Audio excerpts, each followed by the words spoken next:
The escape of Arsène Lupin. Arsène had just finished his repas and taken from his pocket an excellent cigar with a gold band, which he was examining with unusual care, and the door of his cell was open. He had barely enough time to throw the cigar into the drawer and move away from the table. The guard had entered. It was the hour for exercise. "I was waiting for you, my dear boy," exclaimed Lupin, in his accustomed good humor. They went out together. As soon as they had disappeared at a turn in the corridor, two men entered the cell and commenced a minute examination. One was Inspector Duisy. The other was the Inspector Folenfant. They wished to verify their suspicion that Arsène Lupin was in communication with his accomplices outside of the prison. On the preceding evening, the Grand Journal had published these lines addressed to its court reporter. "Monsieur, in a recent article you referred to me in the most unjustifiable terms. Some days before the opening of my trial I will call you to account. Arsène Lupin." The handwriting was certainly that of Arsène Lupin. Consequently, he sent letters and, no doubt, received letters. It was certain that he was preparing for that escape thus arrogantly announced by him. The situation had become intolerable. Acting in conjunction with the examining judge, the chief of Sûreté, Mondoudoir, had visited the prison and instructed the gaoler in regard to the precautions necessary to ensure Lupin's safety. At the same time, he sent two men to examine the prisoner's cell. They raised every stone, ransacked the bed, did everything customary in such a case, but they discovered nothing. They were about to abandon their investigation when the guard entered hastily and said, "The drawer! Look in the table drawer.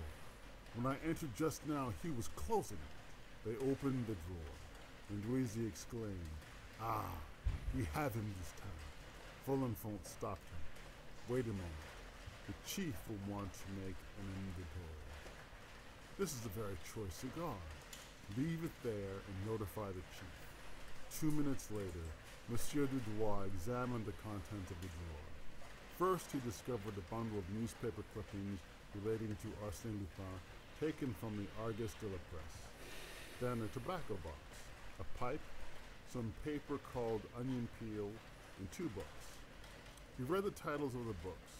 One was an English edition of Carlyle's Hero Worship, and the other was a charming Elzevir, in modern binding, the Manual of Epictetus, a German translation published at Leyden in 1634.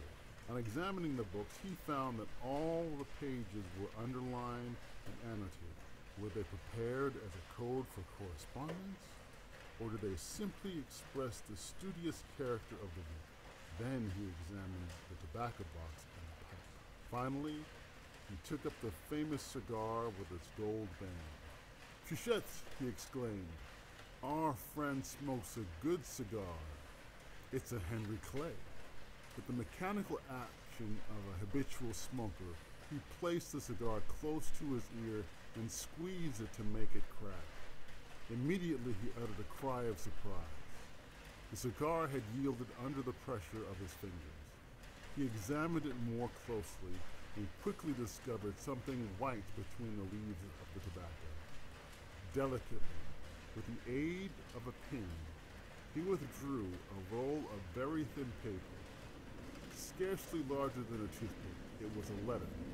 He unrolled it and found these words written in a feminine handwriting. "The basket has taken the place of the others. 8 out of 10 are ready. On pressing the outer foot, the plate goes down. From 12 to 16 every day. HP will wait. But where? Reply at once. Rest easy. Your friend is watching over you." Monsieur Dudois reflected a moment, then said, "It is quite clear. The basket, the 8 compartments, from 12 to 16 means from 12 to 4 o'clock. But this HP, that will wait? HP must mean automobile. HP, horsepower, is the way they indicate strength of the motor. A 24 HP is an automobile of 24 horsepower. Then he rose and asked, had the prisoner finished his breakfast? Yes. And as he has not yet read the message, which is proved by the condition of the cigar, it is probable that he had just received it. How? In his food, concealed in his bread or in a potato perhaps. Impossible. His food was allowed to be brought in simply to trap him, but we have never found anything in it. We will look for Lupin's reply in the evening. Detain him outside for a few minutes. I shall take this to the examining judge, and if he agrees with me, we will have the letter photographed at once. And in an hour, you can replace the letter in the drawer in a cigar similar to this. The prisoner must have no cause for suspicion. It was not without a certain curiosity that Monsieur Dudois returned to the prison in the evening, accompanied by Inspector Duisy. 3 empty plates were sitting on the stove in the corner. He has eaten? Yes, replied the guard. Duisy, please cut that macaroni into small pieces and open that bread roll. Nothing? No, Chief. Monsieur Dudois, examine the plates, the fork, the spoon, and the knife. An ordinary knife with a rounded blade. He turned the handle to the left, then to the right. It yielded and unscrewed. The knife was hollow and served as a hiding place for a sheet of paper. He said, this is not very clever for a man like Arsène, but we mustn't lose any time. You, Duisy, go and search the restaurant. Then he read the note. I trust to you, HP, will follow at a distance every day. I will go ahead. Au revoir, dear friend. At last, cried Monsieur Dudois, rubbing his hands gleefully. I think we have the affair in our own hands. A little strategy on our part, and the escape will be a success insofar as the arrest of his confederates are concerned. But if Arsène Lupin slips through your fingers, suggested the guard, we will have a sufficient number of men to prevent that. If, however, he displays too much cleverness, ma foi, so much the worse for him. As to his band of robbers, since the chief refuses to speak, the others must. And, as a matter of fact, Arsène Lupin had very little to say. For several months, Monsieur Jules Bouvier, the examining judge, had exerted himself in vain. The investigation had been reduced to a few uninteresting arguments between the judge and the advocate. Maître Danval, one of the leaders of the bar, from time to time through courtesy, Arsène Lupin would speak. One day he said, yes, Monsieur le Judge, I quite agree with you. The robbery of the Crédit Lyonnais, the theft in the Rue de Babylone, the issue of the counterfeit banknotes, the burglaries at the various chateaux, Arsène, Goret, Emblevin, Grossier, Malaquis, all my work, monsieur, I did it all. Then will you explain to me? It is useless. I confess everything in a lump, everything and even 10 times more that you know nothing about. Wearied by his fruitless task, the judge had suspended his examinations, but he resumed them after the 2 intercepted messages were brought to his attention. And regularly, at midday, Arsène Lupin was taken from the prison to the depot in the prison van with a certain number of other prisoners. They returned about 3 or 4 o'clock. Now, one afternoon, this return trip was made under unusual conditions. The other prisoners not having been examined, it was decided to take Arsène Lupin first. Thus he found himself alone in the vehicle. These prison vans, vulgarly called the panier à salade, or salad baskets, are divided lengthwise by a central corridor from which open 10 compartments, 5 on either side. Each compartment is so arranged that the occupant must assume and retain a sitting posture, and consequently, the 5 prisoners are seated one upon the other, and yet separated one from the other by partitions. A municipal guard, standing at one end, watches over the corridor. Arsène was placed in the third cell on the right, and the heavy vehicle started. He carefully calculated when they left the Quai de Horloge, and when they passed the Palais de Justice. Then, about the center of the bridge Saint-Michel, with his outer foot, that is to say his right foot, he pressed upon the metal plate that closed his cell. Immediately something clicked, and the metal plate moved. He was able to ascertain that he was located between the two wheels. He waited, keeping a sharp lookout. The vehicle was proceeding slowly along the boulevard Saint-Michel. At the corner of Saint-Germain, it stopped. A truck horse had fallen. The traffic having been interrupted, a vast throng of fiacres and omnibuses had gathered there. Arsène Lupin looked out. Another prison van had stopped close to the one he occupied. He moved the plate still further, put his foot on one of the spokes of the wheel and leaped to the ground. A coachman saw him, roared with laughter, then tried to raise an outcry, but his voice was lost in the noise of the traffic that had commenced to move again. Moreover, Arsène Lupin was already far away. He had run for a few steps, but once upon the sidewalk he turned and looked around. He seemed to scent the wind like a person who was uncertain which direction to take. Then, having decided, he put his hands in his pockets and with the careless air of an idle stroller, he proceeded up the boulevard. It was a warm, bright autumn day, and the cafes were full. He took a seat on the terrace of one of them. He ordered a bock and a package of cigarettes. He emptied his glass slowly, smoked one cigarette and lighted a second. Then he asked the waiter to send the proprietor to him. When the proprietor came, Arsène spoke to him in a voice loud enough to be heard by everyone. "I regret to say, monsieur, I have forgotten my pocketbook. Perhaps from the strength of my name, you will be pleased to give me credit for a few days. I am Arsène Lupin." The proprietor looked at him thinking he was joking, but Arsène repeated, "Lupin, prisoner of the Santé, but now a fugitive. I venture to assume that the name inspires you with perfect confidence in me."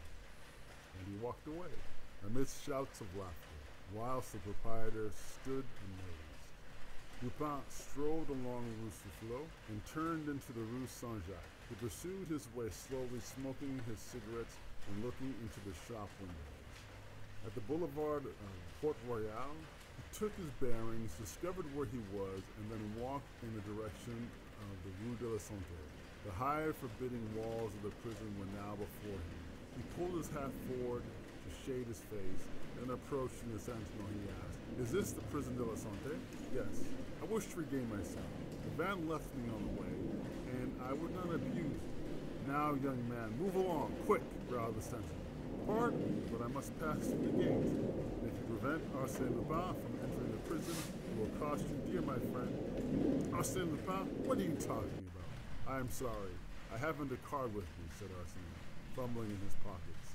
The sentinel eyed him from head to foot in astonishment. Then, without a word, he rang a bell. The iron gate was partly opened, and Arsène stepped inside.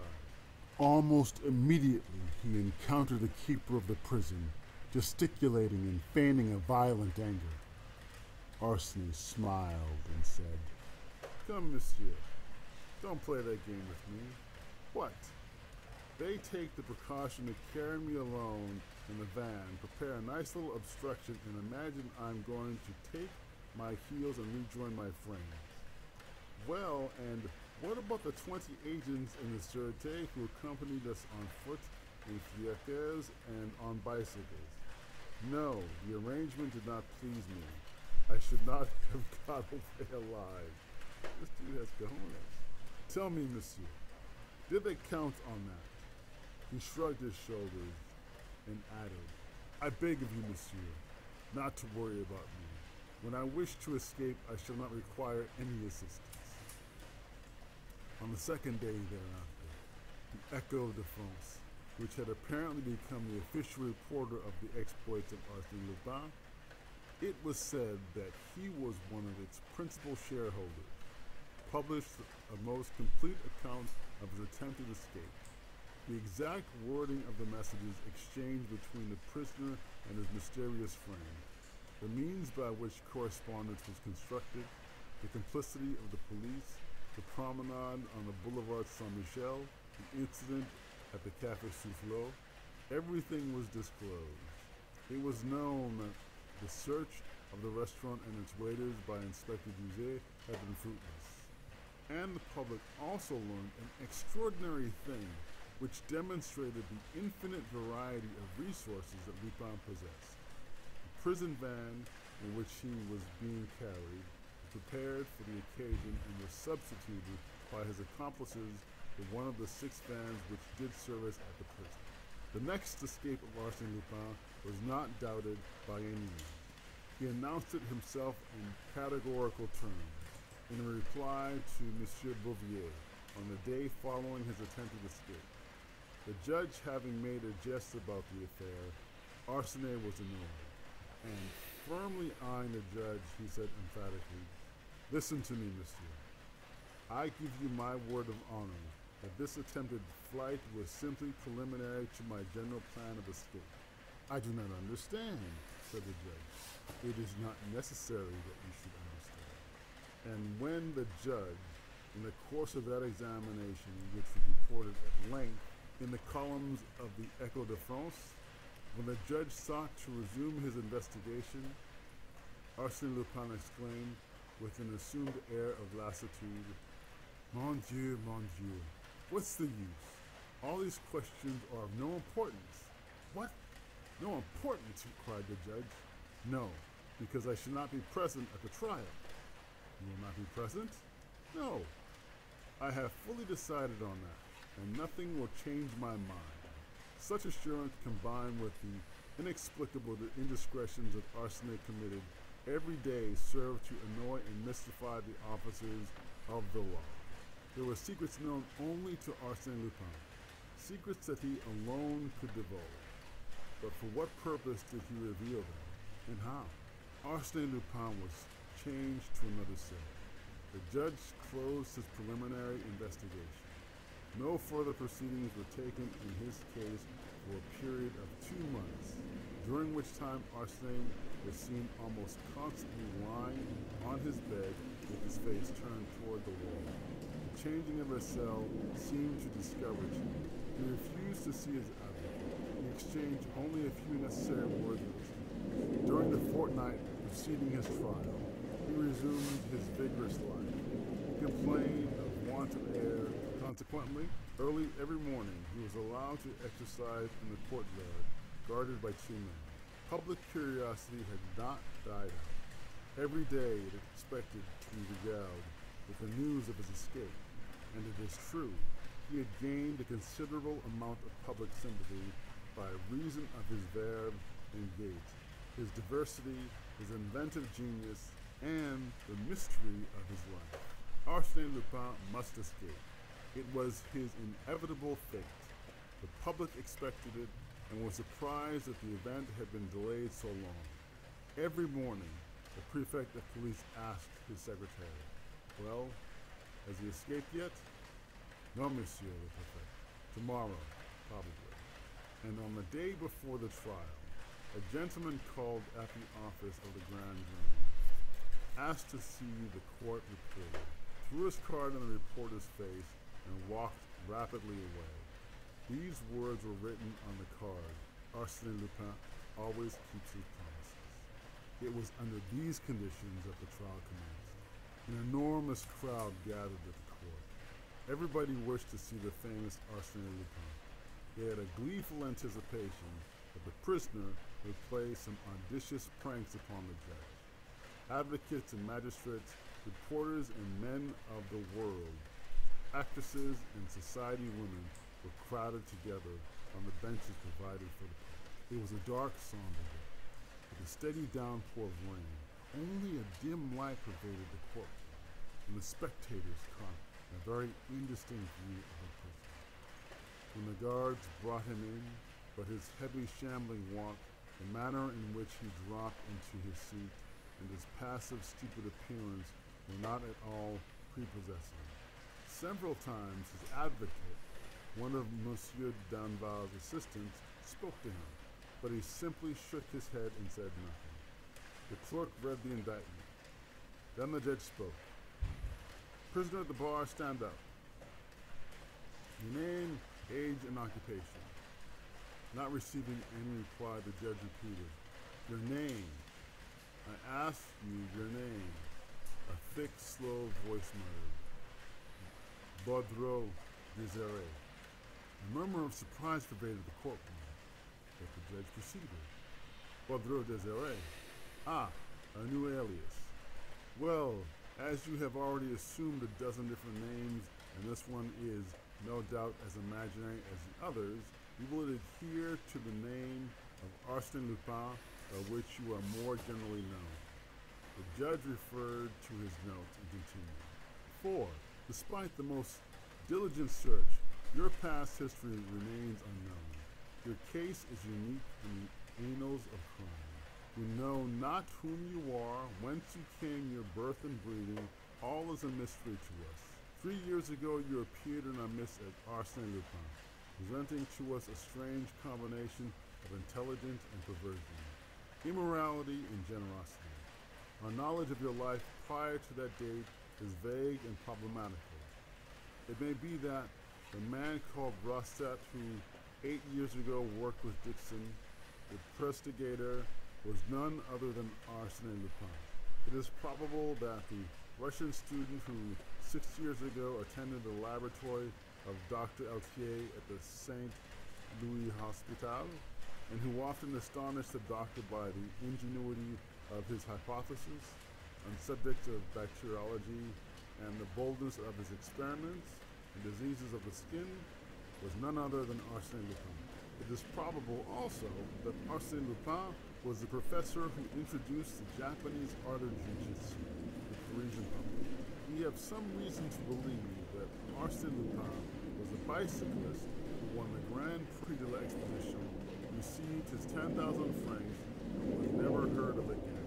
Arsène Lupin may have been also the person who saved so many lives from the little dormer window at the Charity Bazaar, and at the same time picked their pockets.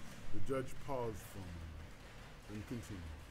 Such is that epoch, which seems to have been utilized by you in thorough preparation for the warfare you have since waged against society. A methodical apprenticeship in which you developed your strength, energy, and skill to the highest point possible. Do you acknowledge the accuracy of these facts?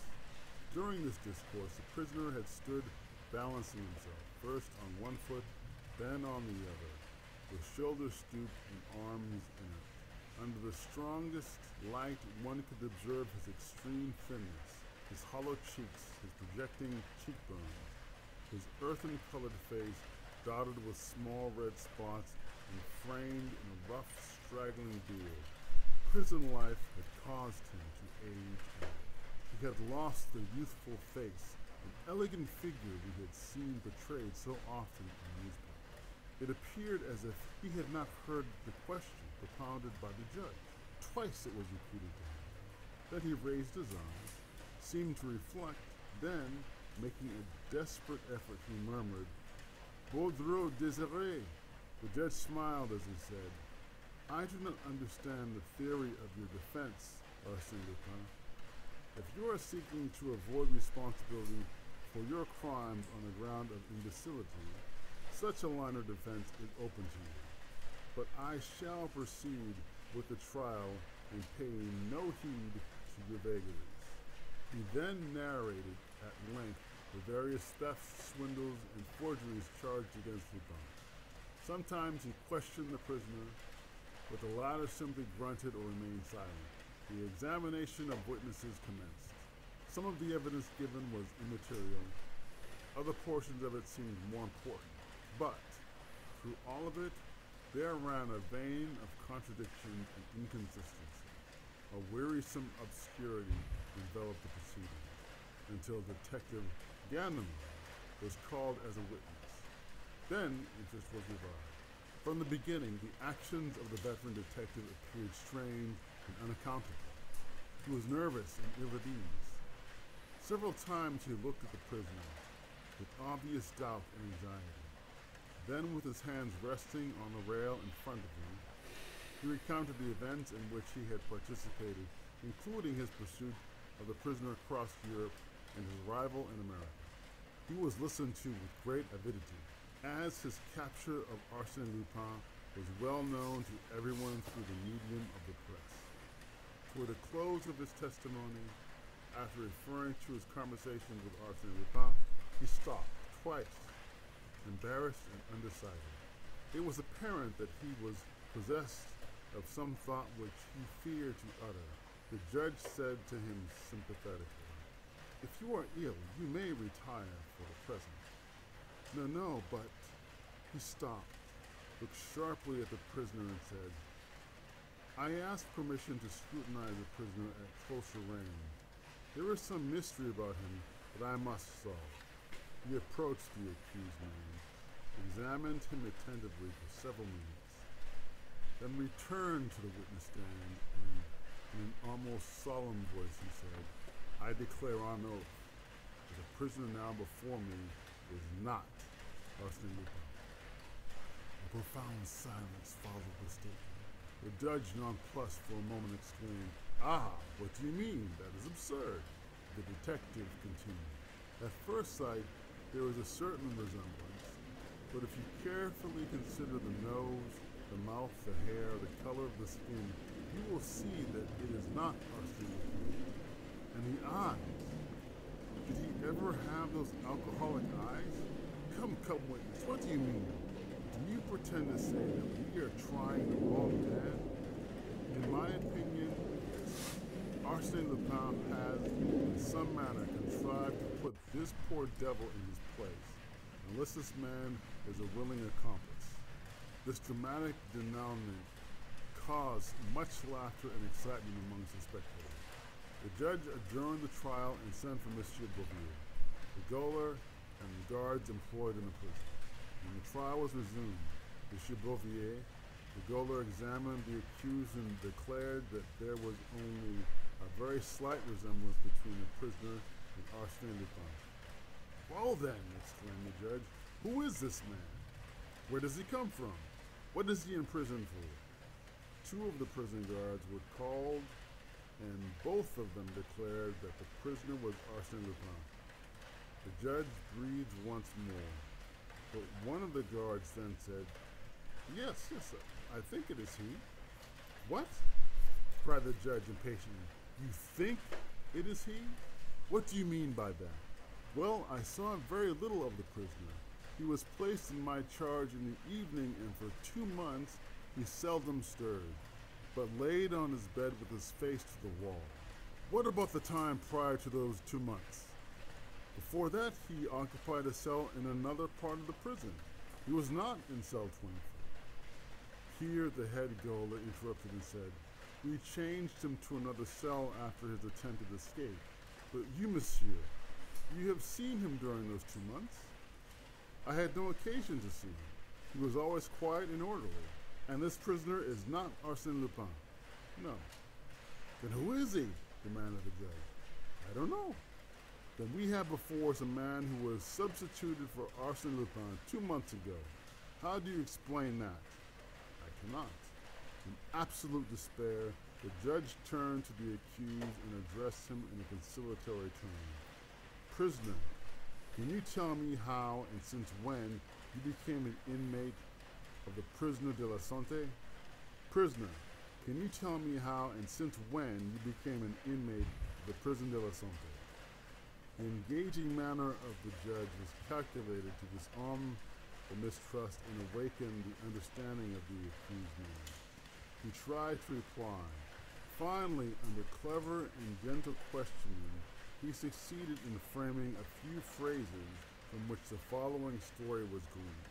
2 months ago, he had been taken to the depot, examined and released. As he was leaving the building, a free man, he was seized by 2 guards and placed in a prison van. Since then, he had occupied cell 24. He was contented there, plenty to eat, he slept well, so he did not complain. All that seemed probable, and amidst the mirth and excitement of the spectators, the judge adjourned the trial until the story could be investigated and verified. The following facts were at once established by an examination of the prison records. 8 weeks before, a man named Baudreau Desiré had slept at the depot. He was released the next day and left the depot. At 2 o'clock in the afternoon, on the same day, at 2 o'clock having been examined for the first time, Arsène Lupin left the depot in a prison van. Had the guards made a mistake? Had they been deceived by the resemblance and carelessly substituted this man for their prisoner? Another question suggested itself. Had the substitution been arranged in advance? In that event, Baudreau must have been an accomplice and must have caused his own arrest for the express purpose of taking Lupin's place. But then, by what miracle had such a plan, based on a series of improbable chances, been carried to success? Baudreau Desiré was turned over to the anthropological service. They had never seen anything like it. However, they easily traced his past history. He was known at Courbevoie, at Asnières, and at Levallois. He lived on alms and slept in one of those rag pickers' huts near the barrier of the town. He had disappeared from there a year ago. He had been enticed away by Arsène Lupin. There was no evidence to that effect. Even if that were so, it did not explain the flight of the prisoner. It still remained a mystery. Amongst 20 theories which sought to explain it, not one was satisfactory. Of the escape itself, there was no doubt. An escape that was incomprehensible, sensational, in which the public, as well as the officers of the law, could detect a carefully prepared plan, a combination of circumstances marvelously dovetailed, whereof the denouement fully justified the confident prediction of Arsène Lupin. I shall not be present at my trial. After a month of patient investigation, the problem remained unsolved. The poor devil of Baudreau could not be kept in prison indefinitely, and to place him on trial would be ridiculous. There was no charge against him. Consequently, he was released. But the chief of the Sûreté resolved to keep him under surveillance. This idea originated with Gentleman. From his point of view, there was neither complicity nor chance. Baudreau was an instrument upon which Arsène Lupin had played with his extraordinary skill. Baudreau, when set at liberty, would lead them to Arsène Lupin, or at least to some of his accomplices. The 2 inspectors, Folenfant and Druzy, were assigned to assist Gentleman. One foggy morning in January, the prison gates opened and Baudreau Desiré stepped forth, a free man. At first he appeared to be quite embarrassed and walked like a person who has no precise idea where he was going. He followed the Rue de la Santé and the Rue de Saint-Jacques. He stopped in front of an old clothes shop, removed his jacket and his vest, sold his vest on which he realized a few sous, then, replacing his jacket, proceeded on his way. He crossed the Seine. At the Châtelet, an omnibus passed him. He wished to enter it, but there was no place. The controller advised him to secure a number, so he entered the waiting room. Ganimard called to his 2 assistants, and without removing his eyes from the waiting room, he said to them, "Stop a carriage. No, 2. That will be better. I will go with one of you, and we will follow him." The men obeyed, yet Baudreau did not appear. Ganimard entered the waiting room. It was empty. "Idiot that I am," he muttered. "I forgot there was another exit." There was an interior corridor extending from the waiting room to the Rue Saint-Martin. Ganimard rushed through it and arrived just in time to observe Baudreau upon the top of the Batignolles Jardin de Plat omnibus as it was turning the corner of the Rue de Rivoli. He ran and caught the omnibus, but he had lost his 2 assistants. He must continue the pursuit alone. In his anger, he was inclined to seize the man by the collar without ceremony. Was it not with premeditation and by means of an ingenious ruse that has pretended imbecile had separated him from his assistants, they looked at Badro. The latter was asleep on the bench, his head rolling from side to side, his mouth half open, and an incredible expression of stupidity on his blotched face. No, such an adversary was incapable of deceiving old Ganimard. It was a stroke of luck, nothing more. At the Galerie Lafayette, the man leaped from the omnibus and took the La Muette tramway, following the Boulevard Haussmann and the Avenue Victor Hugo. Badreau alighted at La Muette station and with a nonchalant air strolled into the Bois de Boulogne. He wandered through one path after another and sometimes retraced his steps. What was he seeking? Had he any definite object? At the end of an hour he appeared to be faint from fatigue. Noticing a bench, he sat down. The spot, not far from the place, on the edge of a pond, hidden amongst the trees, absolutely deserted. After the lapse of another half hour, Ganimard became impatient and resolved to speak to the man. He approached and took a seat beside Badreau, lighted a cigarette, traced some figures in the sand with the end of his cane and said, "It's a pleasant day." No response. But suddenly the man burst into laughter, a happy, mirthful laugh, spontaneous and irresistible. Ganimard felt his hair stand on end in horror and surprise. It was that laugh, that infernal laugh he knew so well. With a sudden movement he seized the man by the collar and looked at him with a keen, penetrating gaze, and found that he no longer saw the man Badreau. To be sure, he saw Badreau, but at the same time, he saw the other, the real man, Lupin. He discovered the intense life in his eyes. He filled up with shrunken features.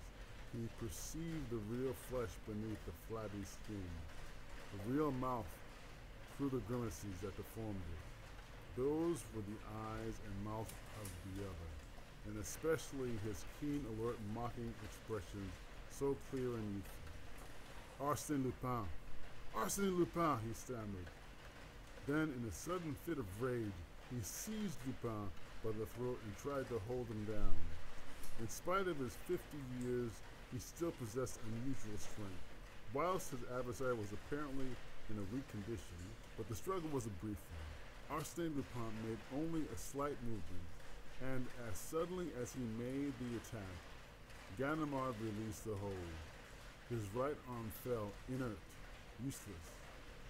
"If you had taken lessons in jiu-jitsu at the Quai d'Ouvrier," said Lupin, "you would know that that blow is called the Nidishigi in Japanese. A second more and I would have broken your arm, and that would have been just what you deserve. I am surprised that you, an old friend whom I respect and before whom I voluntarily exposed my incognito, should abuse my confidence in that violent manner. It is unworthy. What's the matter?"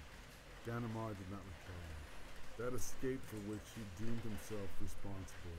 Was it not he, Ganimard, who by his sensational evidence had led the court into serious error? That escape appeared to him like a dark cloud on his professional career. A tear rolled down his cheek to his gray mustache. "Oh, mon Dieu, Ganimard, don't take it to heart. If you had not spoken, I would have arranged for someone else to do it. I couldn't allow poor Badreau Désiré to be convicted." "Then," murmured Ganimard, "it was you that was there. And now you are here? It is I. Always I. Only I. Can it be possible? Oh, it is not the work of a sorcerer. Simply, as the judge remarked at the trial, the apprenticeship of a dozen years that equips a man to cope successfully with all obstacles in life. But your face, your eyes, you can understand that if I worked 18 months with Dr. Altier at Saint Louis Hospital, it was not out of love for the work. I considered that he would one day have the honor of calling himself Arsène Lupin, ought to be exempt from the ordinary laws governing appearance and identity. Appearance? That can be modified at will. For instance, A hypodermic injection of paraffin will puff up the skin at the desired spot. Pure gallic acid will change your skin to that of an Indian. The juice of the greatest celandine will adorn you with the most beautiful eruptions and tunes. Another chemical affects the growth of your beard and hair. Another changes the tone of your voice. Add to that 2 months of dieting in cell 24, exercises repeated 1,000 times to enable me to hold my feet in a certain premise, carry my head at a certain inclination, and adapt my back and shoulders to the stooping posture, then 5 drops of atropine in the eyes to make them haggard and wild, and the trick is done.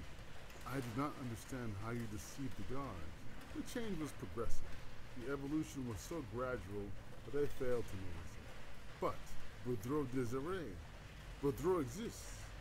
He is a poor, harmless fellow whom I met last year, and really, he bears a certain resemblance to me. Considering my arrest as a possible event, I took charge of Boudreaux and studied the points wherein we differed in appearance with a view to correct them in my own person. My friends caused him to remain at the depot overnight and to leave there the next day about the same hour as I did. A coincidence easily arranged. Of course, it was necessary to have a record of his detention at the depot in order to establish the fact that such a person was a reality. Otherwise, the police would have sought elsewhere to find out my identity. But in offering to them this excellent Boudreaux, it was inevitable. You understand? Inevitable that they would seize upon him. And, despite the insurmountable difficulties of the substitution, they would prefer to believe in the substitution than confess their ignorance. Yes, yes, of course. And then, exclaimed Arsene Lupin, I held in my hands a trump card, an anxious public, watching and waiting for my escape. And that is the fatal error into which you fell. You and the others, in the course of that fascinating game pending between me and the officers of the law wherein the stake was my liberty. And you suppose that I was playing to the gallery, that I was intoxicated with my success. I, Arsene Lupin, guilty of such weakness? Ha ha! Oh no! And no longer ago, in the Cahorn affair, you said, when Arsene Lupin cries from the housetops that he will escape, he has some object in view.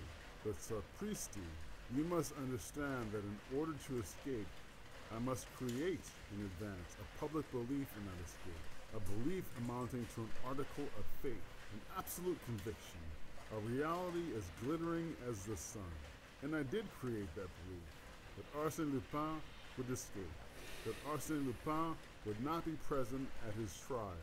And when you gave your evidence and said, that man is not Arsene Lupin, everybody was prepared to believe you. Had one person doubted it, had any one uttered this simple restriction, suppose it is Arsene Lupin.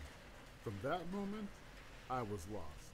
If anyone had scrutinized my face, not imbued with the idea that I was not Arsene Lupin, as you and others did at my trial, but with the idea that I might be Arsene Lupin, then despite all my precautions, I should have been recognized. But I had no fear. Logically, psychologically, no once could entertain the idea that I was Arsene Lupin. He grasped Ganimard's hand. Come, Ganimard, confess that on the Wednesday after our conversation in the prison de la Santé, you expected me at your house at 4 o'clock, exactly as I said I would go. And your prison van? Said Ganimard, evading the question. A bluff. Some of my friends secured that old unused van and wished to make the attempt, but I considered it impractical without the concurrence of a number of unusual circumstances. However, I found it useful to carry out that attempted escape and give it the widest publicity. An audaciously planned escape, though not completed, gave to the succeeding one the character of reality simply by anticipation. Hollowed by myself, as well as the letter. And the letters written by me and the mysterious correspondent did not exist. service had Baudreau's case under consideration, why did they not perceive that as measurements coincided with those of Arsène Lupin? My measurements are not in existence. Indeed. At least, they are false. I have given considerable attention to that question. In the first place, the Bertillon system of records, the visible marks of identification, and you have seen that they are not infallible. And after that, the measurements of the head, the fingers, the ears, etc. Of course, such measurements are more or less infallible. Absolutely. No, but it costs money to get around them. Before we left America, one of the employees of the service there accepted so much money to insert false figures in my measurements. Consequently, Baudreau's measurements should not agree with those of Arsène Lupin. After a short silence, Ganimard asked, "What are you going to do now?" "Now," replied Lupin, "I'm going to take a rest, enjoy the best of food and drink, and gradually recover my former healthy condition. It is all very well to become Baudreau or some other person, on occasion, and to change your personality as you do your shirt. But you soon grow weary of the change. I feel exactly as I imagine the man who lost his shadow must have felt. And I shall be glad to be Arsène Lupin once more." He walked to and fro for a few minutes, then stopping in front of Ganimard, he said, "You have nothing more to say, I suppose?" "Yes. I should like to know if you intend to reveal the true state of facts connected with your escape. The mistake that I made—" "Oh, no one will ever know that it was Arsène Lupin who was discharged. It is to my own interest to surround myself with mystery, and therefore I shall permit my escape to retain its almost miraculous character. So have no fear on that score, my dear friend. I shall say nothing. And now, goodbye. I'm going out to dinner this evening, and have only sufficient time to dress." "I thought you wanted to rest." "Ah, there are duties to society that one cannot avoid. Tomorrow I shall rest." "Where do you dine tonight?" "With the British ambassador." End of chapter